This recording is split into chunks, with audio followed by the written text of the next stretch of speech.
অসমত বসবাস কৰা আদিবাসী লোকসকলক জনজাতিকৰণৰ দাবীত ঢেকিয়াজুলি শ্বহীদ ময়দানত আজি ৮ ছেপ্টেম্বৰত দিনৰ 12 বজাৰ পৰা সদৌ অসম আদিবাসী ছাত্ৰ সন্থাৰ লগতে আদিবাসী সাইন্টিষ্ট অনুসূচিত জনজাতিও আদিবাসী কাউন্সিল অফ আছাম ঐক্য মঞ্চৰ উদ্যোগত বিশাল গণহুংকাৰ কাৰ্যসূচী ৰূপায়ণ কৰে।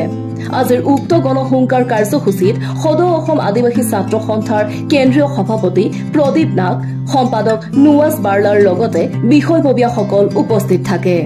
আজি দিনৰ 12 বজাৰ পৰা ঢেকিয়াজুলি শ্বহীদ ময়দানত ৰূপায়ণ কৰা গণহুংকাৰ কাৰ্যসূচীত আদিবাসী সাইন্টিষ্ট অনুসূচিত জনজাতিও আদিবাসী কাউন্সিল অফ আছাম ঐক্য মঞ্চৰ মুখ্য উপদেষ্টা জছুৱা বাৰ্জ, কেন্দ্ৰীয় সভাপতি ডক্টৰ বানেশ্বৰ মিৰ্ধা, সম্পাদকৰ লগত কেন্দ্ৰীয় প্ৰচাৰ সম্পাদক চুমু মিৰ্ধা উপস্থিত থাকি চৰকাৰক তীব্ৰ ভাষাৰে সমালোচনা কৰে।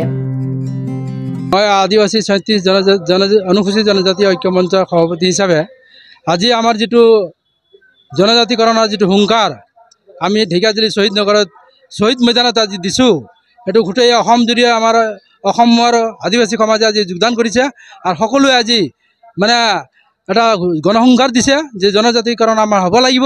আমাৰ শেষ প্ৰান্তত আমি চিন্তা কৰিছোঁ যে আমাৰ বিনা আন্দোলনত বিনা আমি যদি ই নকৰোঁ তেতিয়াহ'লে আমাৰ জনজাতিকৰণ এইটো যথেষ্ট পিছুৱাই থাকিব।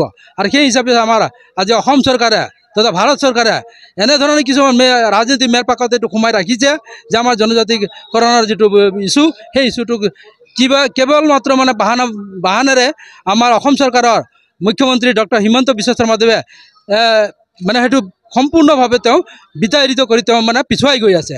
যাৰ কাৰণে আজি এই দুখীয়া সমাজখন যেটো আদিবাসী সমাজ সেই সমাজখন বহুতখিনি এটা মানে সুবিধাৰ পৰা বঞ্চিত হ'ব লগা হৈছে।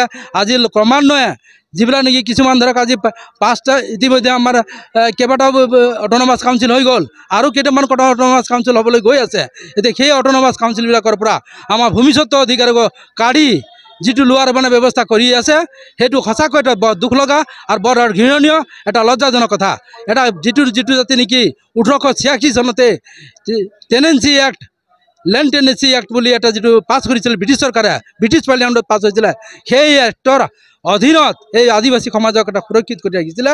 কিন্তু আজি এই স্বাধীন চৰকাৰত আজি আমাৰ আদিবাসী সমাজখন এটা সুৰক্ষিত হোৱাৰ মানে এনেধৰণে কিছুমান আইন সংশোধন কৰি তেওঁলোকে কৰি আছে যে জাতিটোক সঁচাকৈ এটা বৰ মৰ্মান্তিক এটা অৱস্থাত আজি মানে অৱস্থান কৰি পেলাইছে।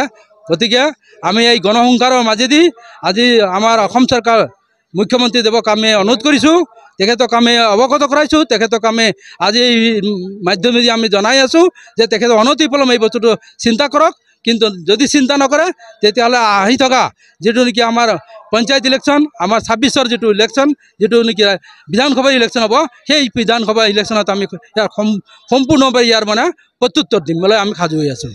এই সংগঠনৰ চিফ এডভাইজাৰ শ্ৰী জছুৱা বাৰ্জ হৈ মই হুমু ৰাইজ হৈ আদিবাসী ৰাইজ হৈ মই চৰকাৰক এইটোৱে অৱগত কৰিব বিচাৰিছোঁ যে 125 যি এমেণ্ডমেণ্ট বিল আমাৰ তাত নাম নাই আৰু যেটো মোৰ অট'নমাছ পাৱাৰত যেটো ইহঁতক দিবলৈ গৈছে সেইটো আমি তীব্ৰ ভাষাৰে গৰিহণা দিছোঁ আৰু এইটো আমাৰ নাম ইনক্লুড হ'ব লাগিব। আদিবাসী 36 জনগোষ্ঠীৰ নাম ইনক্লুড হ'ব লাগিব।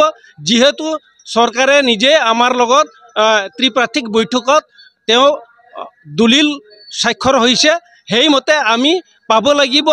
আৰু চৰকাৰক এইটো মই অৱগত কৰিব বিচাৰিছোঁ যে আগন্তুক দিনত যদি আমি ST নাপাওঁ তেতিয়াহ'লে চৰকাৰে নিজে টালি টোপলা বান্ধিব লাগিব। আমি চৰকাৰৰ বিজেপি চৰকাৰৰ এগেইনষ্টত আমি পঞ্চায়ত ইলেকশ্যন আৰু MP ইলেকশ্যন আমি কেম্পিং কৰিম। সদৌ আদিবাসী আমি গোটেই অসম জুৰি আমি একগোট হৈছোঁ, একতা হৈছোঁ আৰু সেই একতাৰ বলেৰে আমি গোটেই অসমখন আমি জয় কৰিম আৰু তেওঁক MLA চিট আৰু পঞ্চায়তৰ চিট আমি দখল কৰিম। আৰু আমি আহ্বান জনাইছোঁ ডক্টৰ হিমন্ত বিশ্ব শৰ্মাক অতি শীঘ্ৰে এই আমাৰ ST দাবী সোনকালে কৰিবলৈ মই আহ্বান জনালোঁ। ধন্যবাদ। ঢেকিয়াজুলিৰ পৰা প্ৰশান্ত বৈশ্যৰ ৰিপৰ্ট, নিউজ এক্সপ্ৰেছ অসম।